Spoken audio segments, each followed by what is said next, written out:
नमस्कार मित्रों, प्रस्तुत है मुंशी प्रेमचंद जी द्वारा लिखी गई एक अत्यंत मार्मिक कहानी अग्नि समाधि।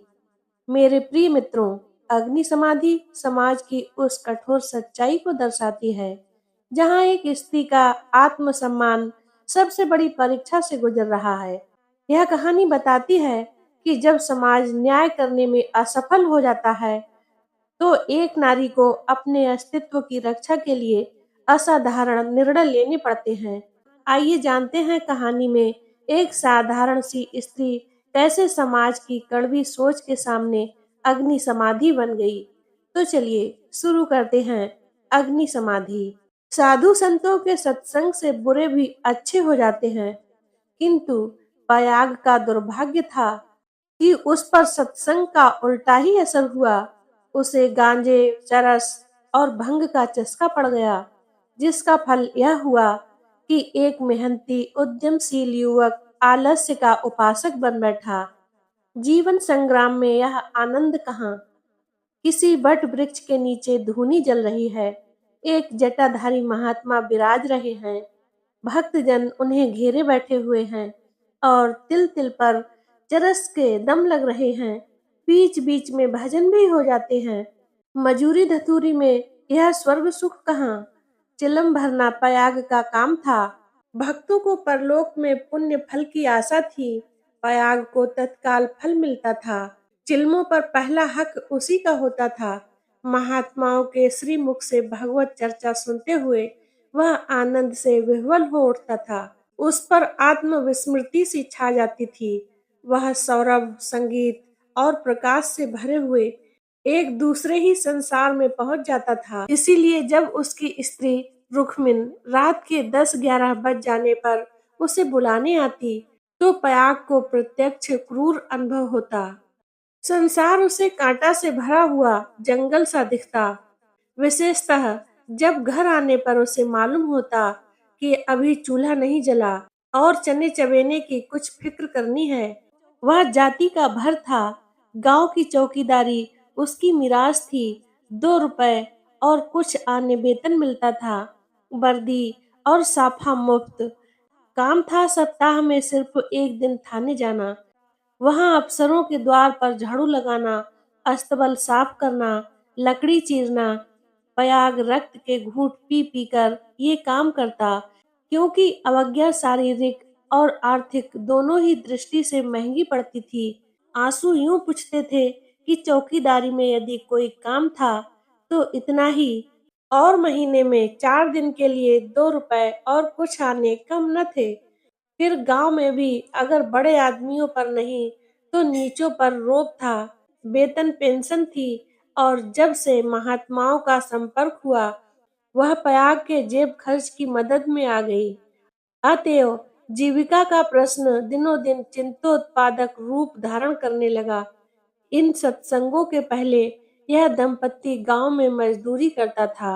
रुक्मिन लकड़ियां तोड़कर बाजार ले जाती। प्रयाग कभी आरा चलाता, कभी हल जोतता, कभी पुर हाँकता। जो काम सामने आ जाए उसमें जुट जाता था। हंसमुख, श्रमशील, विनोदी, निर्द्वंद आदमी था, और ऐसा आदमी कभी भूखों नहीं मरता। उस पर नम्र इतना कि किसी काम के लिए न नहीं करता। किसी ने कुछ कहा और वह अच्छा भैया कहकर दौड़ा, इसीलिए उसका गांव में मान था। इसी की बदौलत निरुद्धम होने पर भी 2-3 साल उसे अधिक कष्ट न हुआ। दोनों जून की तो बात ही क्या, जब महतों को यह रिद्धि न प्राप्त थी। जिनके द्वार पर बैलों की 3-3 जोड़ियां बंधाती थीं, तो प्रयाग किस गिनती में था। हाँ, 1 जून की दाल रोटी में संदेह न था, परंतु अब यह समस्या दिन पर दिन विषमतर होती जा रही थी। उस पर विपत्ति यह थी कि अब रुक्मिन भी अब किसी कारण से उसके पति परायण उतनी सेवाशील, उतनी तत्पर न थी। नहीं उतनी प्रगल्भता और वाचालता में आश्चर्यजनक विश्वास होता जाता था। अतएव प्रयाग को किसी ऐसी सिद्धि की आवश्यकता थी जो उसे जीविका की चिंता से मुक्त कर दे, और वह निश्चिंत होकर भगवत भजन और साधु सेवा में प्रवृत्ता हो जाए। एक दिन रुक्मिन बाजार में लकड़ियां बेचकर लौटी तो पयाग ने कहा, ला कुछ पैसे मुझे दे दे, दम लगाऊं।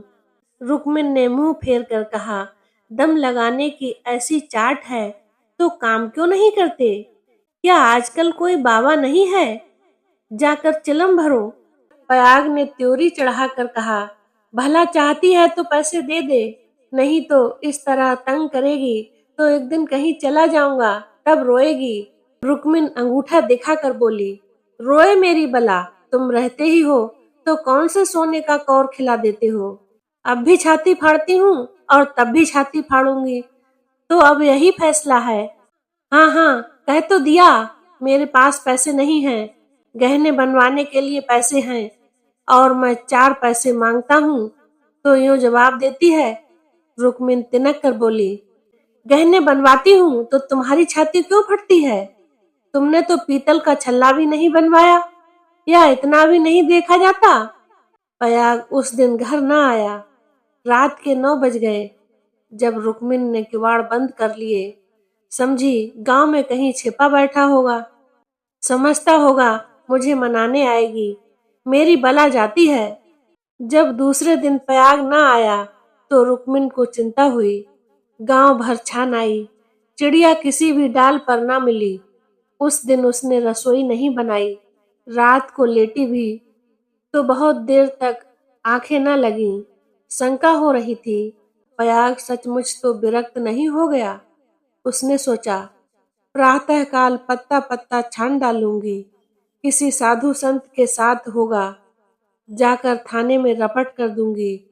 अभी तड़का ही था। रुक्मिन थाने में चलने को तैयार हो गई। किवाड़ बंद करके निकली ही थी कि पयाग आता हुआ दिखाई दिया, पर वह अकेला न था। उसके पीछे पीछे एक स्त्री भी थी। उसकी छीट की साड़ी, रंगी हुई चादर, लंबा घूंघट और शर्मीली चाल देखकर रुक्मिन का कलेजा धक से हो गया। वह क्षण भर हतबुद्धि सी खड़ी रही, तब बढ़कर नई सौत को दोनों हाथों के बीच में ले लिया और उसे इस भांति धीरे धीरे घर के अंदर ले चली, जैसे कोई रोगी जीवन से निराश होकर विषपान कर रहा हो। जब पड़ोसियों की भीड़ छट गई तो रुक्मिन ने पयाग से पूछा, इसे कहाँ से लाए? पयाग ने हंसकर कहा, घर से भागी जाती थी, मुझे रास्ते में मिल गई। घर का काम धंधा करेगी, पड़ी रहेगी, मालूम होता है मुझसे तुम्हारा जी भर गया। पयाग ने तिरछी चितवन से देख कर कहा, दत्त पगली, इसे तेरी सेवा टहल करने के लिए लाया हूँ। नई के आगे पुरानी को कौन पूछता है? चल, मन जिससे मिले वही नई है, मन जिससे ना मिले वही पुरानी है। ला, कुछ पैसे हो तो दे दे, 3 दिन से दम नहीं लगाया, पैर सीधे नहीं पड़ते। देख 2-4 दिन इस बेचारी को खिला पिला दे, फिर तो आप ही काम करने लगेगी। रुक्मिन ने पूरा रुपया लाकर पयाग के हाथ पर रख दिया। दूसरी बार कहने की जरूरत ही न पड़ी। पयाग में चाहे और कोई गुण हो या ना हो, यह मानना पड़ेगा कि वह शासन के मूल सिद्धांतों से परिचित था। उसने भेद नीति को अपना लक्ष्य बना लिया था। 1 मास तक किसी प्रकार की विघ्न बाधा न पड़ी। रुक्मिन अपनी सारी चौकड़ियां भूल गई थी। बड़े तड़के उठती, कभी लकड़ियां तोड़कर, कभी चारा काटकर, कभी उपले पाथ कर बाजार ले जाती। वहां जो कुछ मिलता उसका आधा तो पयाग के हत्थे चढ़ा देती, आधे में घर का काम चलता। वह सौत को कोई काम ना करने देती। पड़ोसियों से कहती, बहन, सौत है तो क्या है तो अभी कल की बहुरिया, 2-4 महीने भी आराम से न रहेगी तो क्या याद करेगी? मैं तो काम करने को हूं ही। गांव भर में रुक्मिन की शील स्वभाव का बखान होता था, पर सत्संगी घाघ पयाग सब कुछ समझता था और अपनी नीति की सफलता पर प्रसन्न होता था। एक दिन बहू ने कहा, दीदी, अब तो घर में बैठे बैठे जी उबता है, मुझे भी कोई काम दिला दो। रुक्मिन ने स्नेह सिंचित स्वर में कहा, क्या मेरे मुख पर कालिख पुतवाने पर लगी हुई है? भीतर का काम किए जा, बाहर के लिए मैं हूँ ही। बहू का नाम कौसल्या था, जो बिगड़कर सिलिया हो गया था। इस वक्त सिलिया ने कुछ जवाब न दिया, लेकिन वह लौंडियों की दशा अब उसके लिए असह्य हो गई थी। वह दिन भर घर का काम करते करते मरे, कोई नहीं पूछता। रुक्मिन बाहर से 4 पैसे लाती है तो घर की मालकिन बनी हुई है। अब सिलिया भी मजदूरी करेगी और मालकिन का घमंड तोड़ देगी। पयाग पैसों का यार है। यह बात उससे अब छिपी न थी। जब रुक्मिन चारा लेकर बाजार चली गई तो उसने घर की कुंडी लगाई और गांव का रंग ढंग देखने के लिए निकल पड़ी। गांव में ब्राह्मण, ठाकुर, कायस्थ, बनिए सभी थे। सिलिया ने सील और संकोच का कुछ ऐसा स्वांग रचा कि सभी स्त्रियां उस पर मंत्रमुग्ध हो गईं। किसी ने चावल दिया, किसी ने दाल, किसी ने कुछ। नई बहू की आवा भगत कौन न करता। पहले ही दौरे में सिलिया को मालूम हो गया कि गांव में पिसनहारी का स्थान खाली है और वह इस कमी को पूरा कर सकती है। वह यहाँ से घर लौटी तो उसके सिर पर गेहूं से भरी हुई एक टोकरी थी। पयाग ने पहर रात ही से चक्की की आवाज सुनी तो रुक्मिन से बोला, आज तो सिलिया अभी से पीसने लगी। रुक्मिन, बाजार से आटा लाई थी। अनाज और आटे के भाव में विशेष अंतर न था। उसे आश्चर्य हुआ कि सिलिया इतने सवेरे क्या पीस रही है। उठकर कोठरी में आई तो देखा कि सिलिया अंधेरे में बैठी कुछ पीस रही है। उसने जाकर उसका हाथ पकड़ लिया और टोकरी को उठाकर बोली, तुमसे किसने पीसने को कहा? किसका अनाज पीस रही है? सिलिया ने निसंसक होकर कहा, तुम जाकर आराम से सोती क्यों नहीं? मैं पीसती हूँ तो तुम्हारा क्या बिगड़ता है? चक्की की घुमर घुमर भी नहीं सही जाती। लाओ टोकरी दे दो। बैठे बैठे कब तक खाऊंगी? 2 महीने तो हो गए हैं। मैंने तो तुझसे कुछ नहीं कहा। तुम कहो चाहे ना कहो, अपना धर्म भी तो कुछ है। तू अभी यहाँ के आदमियों को नहीं जानती। आटा तो पिसाते सबको अच्छा लगता है, पैसे देते रोते हैं। किसका गेहूं है? मैं सवेरे उसके सिर पर पटक आऊंगी। सिलिया ने रुक्मिन के हाथ से टोकरी छीन ली और बोली, पैसे क्यों न देंगे? कुछ बेगार करती हूँ। तू न मानेगी। तुम्हारी लौंडी बन कर न रहूंगी। यह तकरार सुनकर पयाग भी आ पहुंचा और रुक्मिन से बोला, काम करती है तो करने क्यों नहीं देती? अब क्या जन्म भर बहुरिया ही बनी रहेगी? हो गए 2 महीने। तुम क्या जानो? नाक तो मेरी कटेगी। सिलिया बोल उठी, तो क्या कोई बैठे खिलाता है? चौका बर्तन, झाड़ू बहारू, रोटी पानी, पीसना कूटना, यह कौन करता है? पानी खींचते खींचते मेरे हाथों में घट्टे पड़ गए हैं। मुझसे अब सारा काम न होगा। पयाग ने कहा, तो तू ही बाजार जाया कर। घर का काम रहने दे, रुक्मिन कर लेगी। रुक्मिन ने आपत्ति की, ऐसी बात मुंह से निकाले लाज नहीं आती। 3 दिन की बहुरिया बाजार में घूमेगी तो सारा संसार क्या कहेगा? सिलिया ने आग्रह करके कहा, संसार क्या कहेगा? क्या कोई ऐब करने जाती हूँ? सिलिया की डिग्री हो गई। आधिपत्य रुक्मिन के हाथ से निकल गया। सिलिया की अमलदारी हो गई। जवान औरत थी, गेहूं पीस कर उठी तो औरों के साथ घास छीलने चली गई और इतनी घास छीली कि सब दंग रह गईं। गट्ठा उठाए ना उठता था। जिन पुरुषों को घास छीलने का अभ्यास था, उनसे भी उसने बाजी मार ली। यह गट्ठा 12 आने का बिका। सिलिया ने आटा, चावल, दाल, तेल, नमक, तरकारी, मसाला सब कुछ लिया और 4 आने बचा भी लिए। रुक्मिन ने समझ रखा था कि सिलिया बाजार से 2-4 आने पैसे लेकर लौटेगी तो उसे डांटूंगी और दूसरे दिन से फिर बाजार जाने लगूंगी। फिर मेरा राज्य हो जाएगा। यह सब सामान देखे तो आंखें खुल गईं। पयाग खाने बैठा तो मसालेदार तरकारी का बखान करने लगा। महीनों से ऐसी स्वादिष्ट वस्तु मयस्सर न हुई थी। बहुत प्रसन्न हुआ। भोजन करके वह बाहर जाने लगा तो सिलिया बरोठे में खड़ी मिल गई। बोला, आज कितने पैसे मिले? 12 आने मिले थे, सब खर्च कर डाले। कुछ बचे हों तो मुझे दे दे। सिलिया ने बचे हुए 4 आने पैसे दिए। पयाग पैसे खनखनाता हुआ बोला, तूने तो आज माला माल कर दिया। रुक्मिन तो 2-4 पैसों में ही टाल देती थी। मुझे गाड़ कर रखना थोड़े ही आता है। पैसे खाने पीने के लिए हैं, गाड़ने के लिए थोड़े ही। अब तू ही बाजार जाया कर।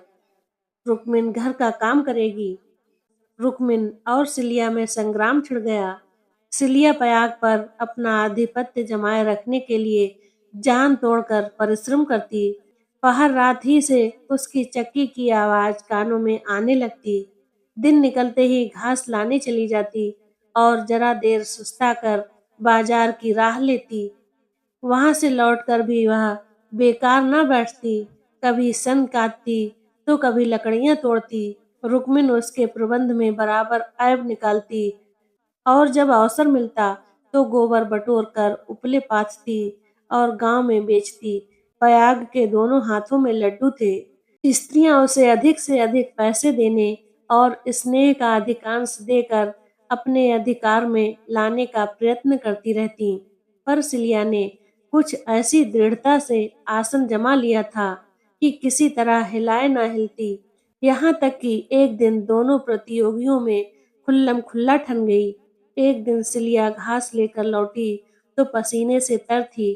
फागुन का महीना था, धूप तेज थी। उसने सोचा नहा कर तब बाजार जाऊंगी।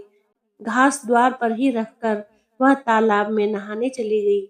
रुक्मिन ने थोड़ी सी घास निकालकर पड़ोसिन के घर में छिपा दी और गट्ठे को ढीला करके बराबर कर दिया। सिलिया नहा कर लौटी तो घास कम मालूम हुई। रुक्मिन से पूछा। उसने कहा, मैं नहीं जानती। सिलिया ने गालियां देनी शुरू की। जिसने मेरी घास छुई हो उसकी देह में कीड़े पड़े, उसके बाप और भाई मर जाएं, उसकी आंखें फूट जाएं। रुक्मिन कुछ देर तक तो जब्त किए बैठी रही। आखिर खून में उबाल आ ही गया। झल्ला कर उठी और सिलिया के 2-3 तमाचे लगा दिए। सिलिया छाती पीट पीट कर रोने लगी। सारा मोहल्ला जमा हो गया। सिलिया की सुबुद्धि और कार्यशीलता सभी की आंखों में खटकती थी। वह सबसे अधिक घास क्यों छीलती है, सबसे ज्यादा लकड़ियां क्यों लाती है, इतने सवेरे क्यों उठती है, इतने पैसे क्यों लाती है। इन कारणों ने उसे पड़ोसियों की सहानुभूति से वंचित कर दिया था। सब उसी को बुरा भला कहने लगी। मुट्ठी भर घास के लिए इतना ऊधम मचा डाला। इतनी घास तो आदमी झाड़ कर फेंक देता है। घास न हुई सोना हुआ।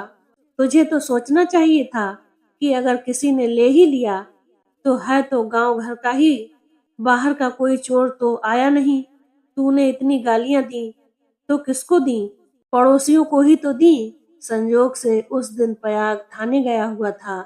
शाम का थका मांदा लौटा तो सिलिया से बोला, ला कुछ पैसे दे दे तो दम लगा आऊं, थक कर चूर हो गया हूँ। सिलिया उसे देखते ही हाय हाय करके रोने लगी। पयाग ने घबरा कर पूछा, क्या हुआ, क्यों रोती है? कहीं गमी तो नहीं हो गई? नहर से कोई आदमी तो नहीं आया? अब इस घर में मेरा रहना ना होगा, मैं अपने घर जाऊंगी। अरे कुछ मुंह से तो बोल, क्या हुआ? गांव में किसी ने गाली दी? किसने गाली दी है? घर फूंक दूं, उसका चालान करवा दूं। सिलिया ने रो रो कर सारी कथा सुनाई। पयाग पर थाने में खूब मार पड़ी थी, झल्लाया हुआ था। वह कथा सुनी तो देह में आग लग गई। रुक्मिन पानी भरने गई थी। वह अभी घड़ा भी न रखने पाई थी कि पयाग उस पर टूट पड़ा और मारते मारते बेदम कर दिया। तो वह मार का जवाब गालियों से देती थी और पयाग हर गाली पर और झल्ला झल्ला कर मारता था। यहाँ तक कि रुक्मिन के घुटने फूट गए, चूड़ियां टूट गईं। सिलिया बीच बीच में कहती जाती थी, वाह रे तेरा दीदा, वाह रे तेरी जबान, ऐसी तो औरत ही नहीं देखी। औरत काहे को, डायन है, जरा भी मुंह में लगाम नहीं। किंतु रुक्मिन उसकी बातों को मानो सुनती ही न थी। उसकी सारी शक्ति पयाग को कोसने में लगी हुई थी। पयाग मारते मारते थक गया पर रुक्मिन की जबान न थकी।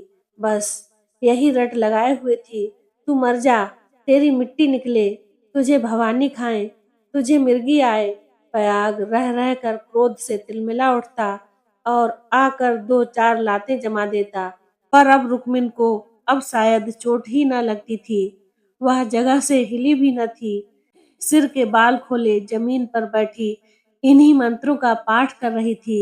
उसके स्वर में अब क्रोध न था, केवल एक उन्मादमय प्रवाह था।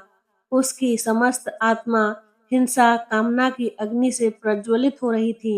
अंधेरा हुआ तो रुक्मिन उठकर एक ओर निकल गई, जैसे आंखों से आंसू की धारा निकल जाती है। सिलिया भोजन बना रही थी। उसने उसे जाते भी देखा, पर कुछ पूछा नहीं। द्वार पर पयाग बैठा चिलम पी रहा था। उसने भी कुछ न कहा। जब फसल पकने लगती थी तो 1.5-2 महीने तक पयाग को हार की देखभाल करनी पड़ती थी। उसे किसानों से दोनों फसलों पर हल पीछे कुछ अनाज बंधा हुआ था। माघ में ही वह हार के बीच में थोड़ी सी जमीन साफ करके एक मड़ैया डाल लेता था और रात को खा पी कर आग, चिलम और तमाकू चरस लिए हुए इसी मड़ैया में जाकर पड़ा रहता था। चैत के अंत तक उसका यही नियम था। आजकल वही दिन थे। फसल पकी हुई तैयार खड़ी थी। 2-4 दिन में कटाई शुरू होने वाली थी। पयाग ने 10 बजे रात को रुक्मिन की राह देखी। फिर यह समझकर कि शायद किसी पड़ोसन के घर सो रही होगी, उसने खा पीकर अपनी लाठी उठाई और सिलिया से बोला, किवाड़ बंद कर ले।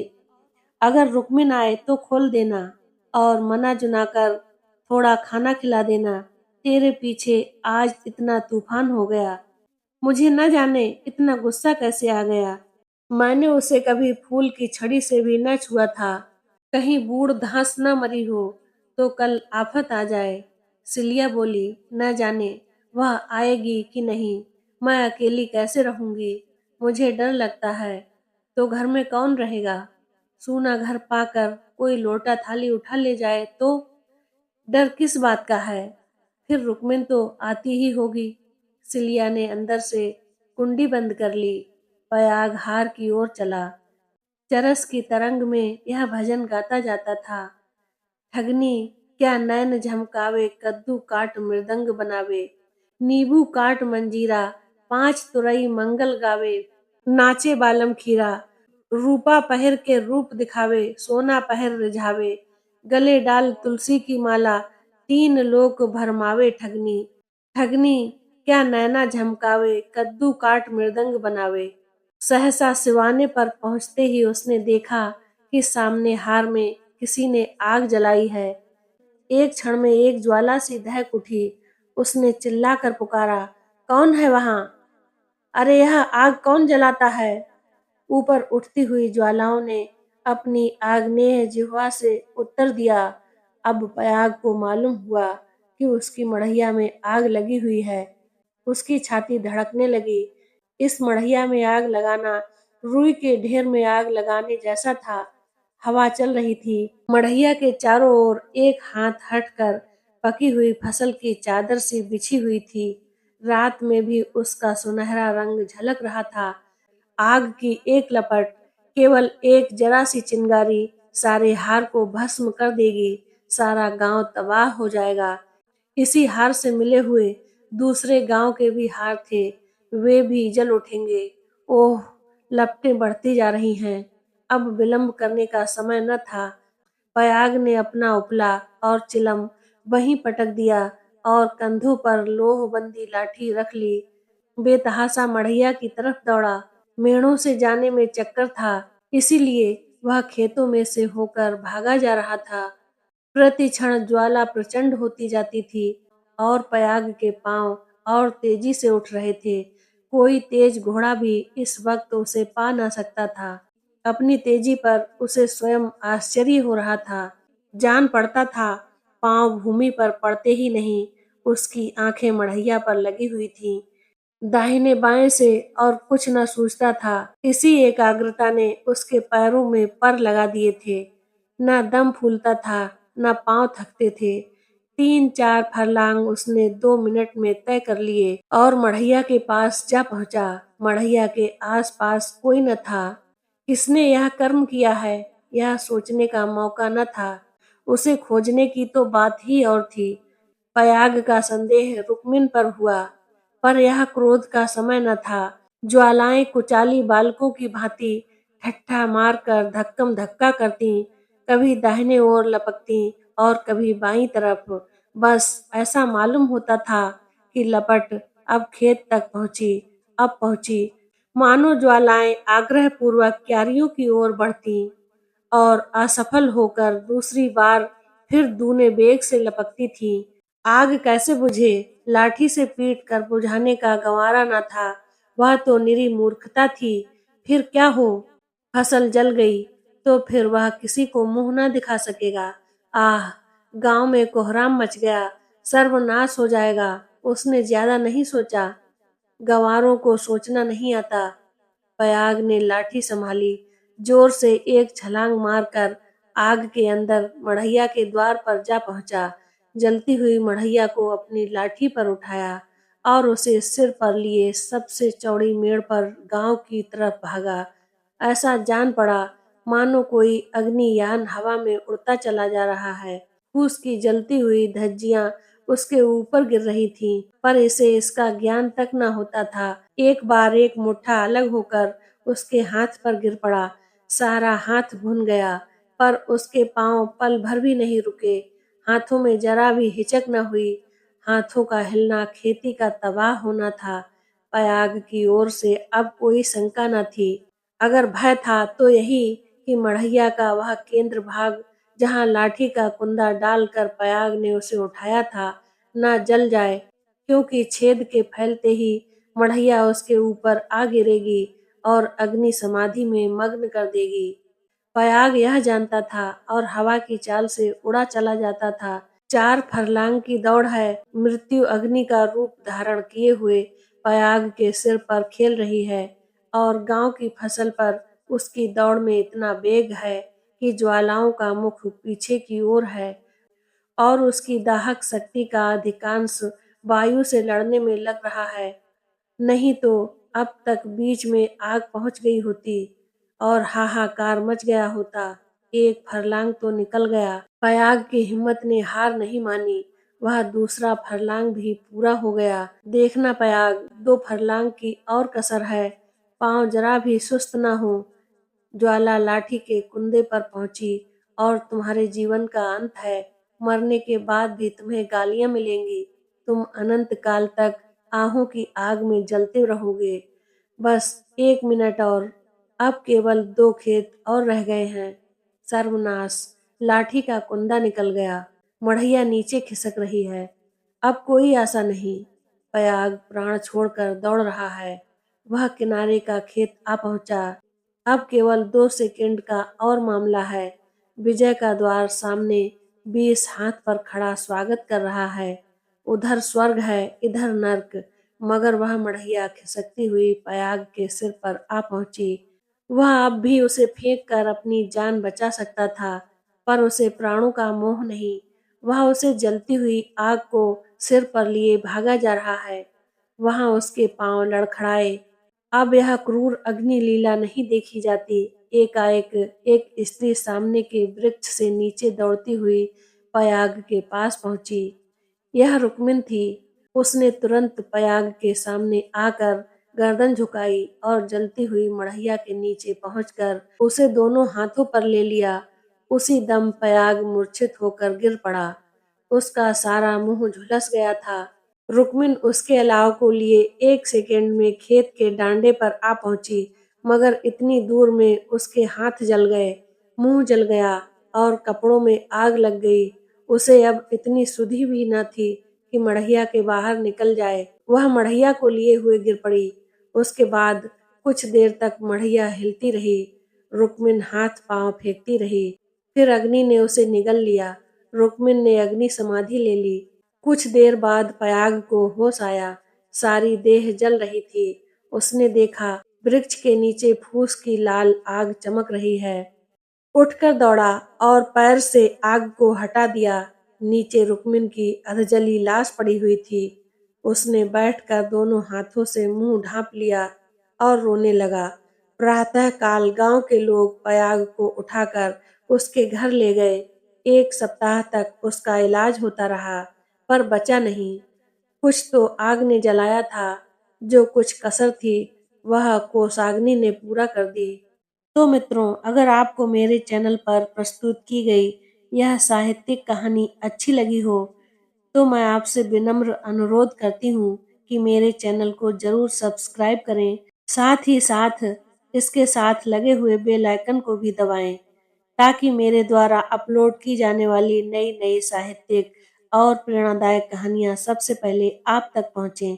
कहानी सुनने के लिए आपका बहुत-बहुत धन्यवाद। साहित्य जीवित रहे और विचार जागते रहें। नमस्कार।